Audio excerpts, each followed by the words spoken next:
C'est un village briquier, puisque l'activité date du XVIe siècle. Maintenant, on a tous nos spécificités. Mon sacerdoce, moi, justement, c'est de respecter des méthodes de production traditionnelles, avec des méthodes de cuisson traditionnelles, de vraiment ressortir un carreau à connotation ancienne.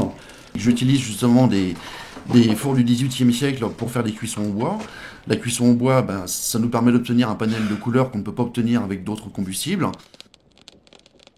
Le terme faux vieux me dérange un peu. On est vraiment sur des reproductions, voire des rééditions de matériaux anciens. C'est notamment ce que je fais sur la briqueterie Le Cros. Dans le village, il y a deux points. Le premier, je suis le seul fabricant aujourd'hui à faire un apport de terre à la pelle manuelle. Ça, j'y tiens parce que ça me permet de faire des dosages d'argile un peu particuliers et d'obtenir un panel de couleurs que d'autres fabricants ne peuvent pas obtenir. Deuxième point, c'est absolument de conserver ce grain, donner une épiderme particulière à mon carreau, garder ce grain, garder le fer, le quartz. C'est ce qui fait vivre le carreau. Il ne faut pas perdre de vue que la terre, c'est une matière qui vit, c'est comme le bois. Et c'est un petit peu comme le vin, ça va se bonifier dans le temps en fait.